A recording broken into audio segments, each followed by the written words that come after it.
Did you know that there are three main players in the digital space? Each of these platforms give you the opportunity to not only give value, but to show your expertise to your ideal client. Did you know that there are three main players in the digital space? The first one is Google. Now with Google, you can actually run your entire business online just by using all the different platforms and all the different apps that they actually provide. So Google actually owns YouTube. It also has Google Suite or G Suite, which is an entire platform for you to run your business, from documents to sheets to filing systems, email, the works. The second biggest player is Facebook. Now, Facebook seems to be the go-to for most people when it comes to online. In fact, 50% of Australians log into Facebook every single day. Now, Facebook owns Instagram and WhatsApp. The third biggest player is Microsoft. Now, Microsoft has tried to target itself as a direct competitor to Google, but obviously, with Google being almost Big Brother, it really has taken over the fall. So Microsoft owns LinkedIn, Skype, and Bing. So as a business owner, why is Bing so important? Because with most people that buy computers, they are Microsoft based. And most people generally don't take the time to change their online operating system or their internet service system. So that means that at least 20% of people that own a laptop that is actually not an Apple-based laptop, they will be using Bing as their online operating system. Now with Bing, you've also got My Places, which they've brought out as a direct competition to Google My Business, as well as having their own form of Bing advertising. So these three main players have got one agenda, and their one agenda is to keep you on their platform for as long as they possibly can, because the more that they have you on their platform, the more they can actually charge business owners to spend the time and spend the money advertising to you. So you might have actually seen a show that's come out on Netflix recently called The Social Dilemma. Being a bit of an internet nerd, I must be honest, I spent half the time talking to the screen and finishing the sentences that they had. And that's right, we've been doing this for years, because you need to understand as a business owner how to take what they've offered you and make that the best way for you to actually grow your business and make it work for you. So like I said, there's the three main players. We've got Google, we've got Facebook, and then we have got Microsoft. Each of these platforms give you the opportunity to not only give value, but to show your expertise to your ideal client. In the last episode, I talked about the fear of missing out and your ideal client and who they are, how to work out who they are. Today, we're actually going to talk about where you find them. Now, as I said earlier, there are actually three main platforms. So how do these three platforms impact on where you should be showing up online? Let's start with Google. As I said earlier, Google owns YouTube. It is also where 93% of all online searches start. So it's a bit of a no-brainer as a business owner to make sure that you do have yourself set up on Google.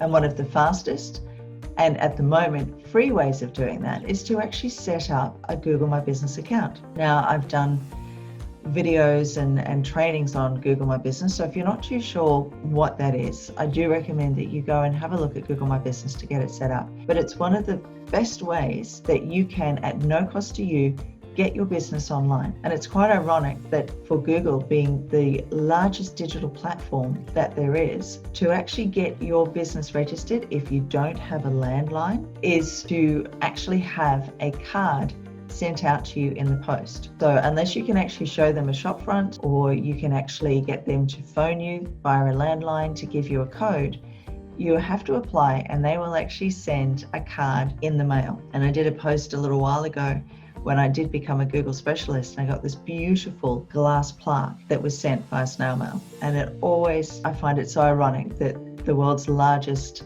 digital platform still uses the postal service to get information out to us. With your Google My Business, you can set up your services, your products, you can put photos up there, videos, and you can actually put posts up there exactly the same as what you do with Facebook or Instagram or any of the other platforms. And that actual call to action button on that post, you can direct back to your website or anywhere else that you want to online. The next one that Google still owns is YouTube. Now, most kids, the younger generation, spend the majority of their time on YouTube these days. In fact, they spend more time on YouTube than they do actually watching television. So having a really good online presence and a really good video presence is a great way to show up. So if your demographic is people that are wanting to learn, they want to find information, they want to discover how to do something, or if it's just simply entertaining, and that's what you do, YouTube is your place to go. And as I mentioned in the previous podcast, 83% of all online traffic by the end of this year will be video. So getting an understanding of YouTube and that particular platform is really a great way to go. Not only that, but if you have particular videos that you embed on your website, that also adds to your watch time and to your statistics, because you can start making money from YouTube if you've got it set up correctly. But you do need to have 1,000 subscribers, and you do need to have 4,000 hours of watch time. So there is a little bit of a process behind it, but it is one of the fastest ways to get yourself out there and for people to actually see you and decide if they want to work with you. Now, if we head over to Facebook, now pretty much everybody that you know has a Facebook profile.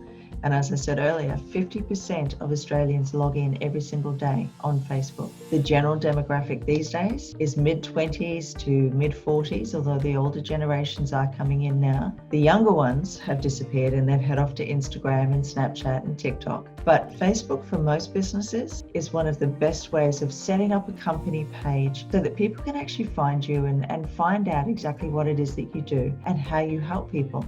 And one of the most interesting things, and I find this quite ironic, is that the more time that we spend online, the more we want relationships with people that we actually do business with. So being on Facebook and building relationships with your ideal client is really one of the best ways to go. Then there's Instagram. Now, Instagram started off originally as an image platform where, you set it up almost like a magazine, where you had the same colorings, the same fonts. Through pictures was the best way to work with people. Now, one of the most interesting things when it comes to Facebook is that the minute somebody else or one of their competitors, and remember, these three platforms are competing for your time and for your attention. That's all they're interested in, is your time and your attention. So the minute something else comes out that's going to take your time and attention away from Facebook or Instagram, they will actually start creating a system to bring you back in.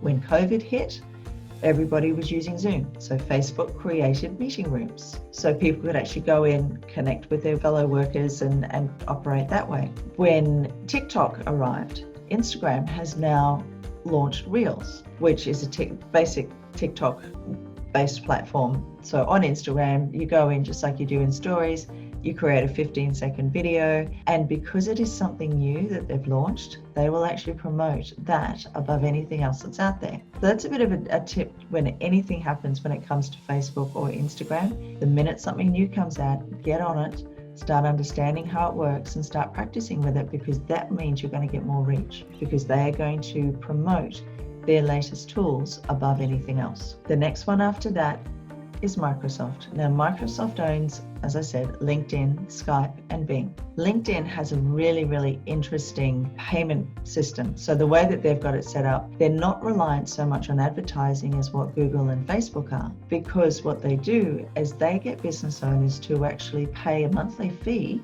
for the premium package, so they get greater access to people in their network. They can see who's checked out their profile, and they can actually start tracking people a lot easier. They get much better insights. So even though they're not as reliant on advertising, you still get the opportunity to advertise on LinkedIn. Now, the reason that you would want to be on any of these particular platforms is because when people are searching for you, 9 times out of 10, your Facebook profile and your LinkedIn profile will come up in the search engines. Now, with LinkedIn, it is predominantly business-based. So if you are dealing business to business, that is one of the best ways and one of the best platforms for you to be on. Like everything online, there is a strategy behind everything that you do. But the one thing that remains consistent is that you really do need to build relationships. Rocking up, dumping everything online and disappearing without connecting with anybody else or commenting or sharing or building relationships is not going to get you anywhere, because again, the basic tenets of marketing don't change. People need to know,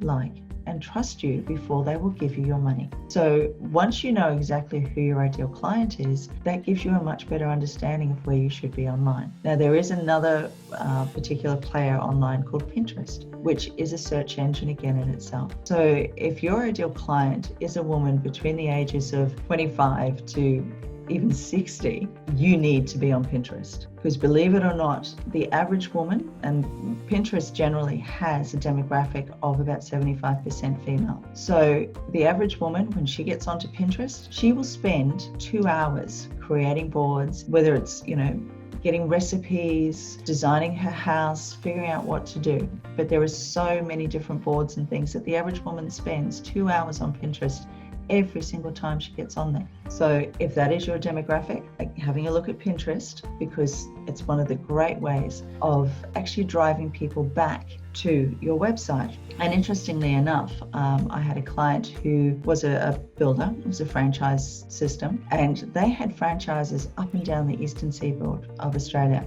Every single month, without fail, when we were doing the SEO for their businesses, every single month without fail, Pinterest would come up in the top 3 of their search reports, because there was so many women that were getting onto Pinterest, having a look at the designs of their homes, having a look at the pictures of the display homes that they've built, or the floor plans of the display homes that they've built, and saving it to their boards. But every single time someone clicked on that particular board or that particular post, they were ending up straight back at that client's website. So that's something else to keep in mind. So getting back to the ideal customer and where you should be hanging out, I do actually have a download, which is in the links below, which will tell you exactly where you need to be online based on the industry that you're in and who your ideal client is. And remember, the sole purpose of everything that we're doing here is to save you time, to save you money, and to keep you focused on the things that you need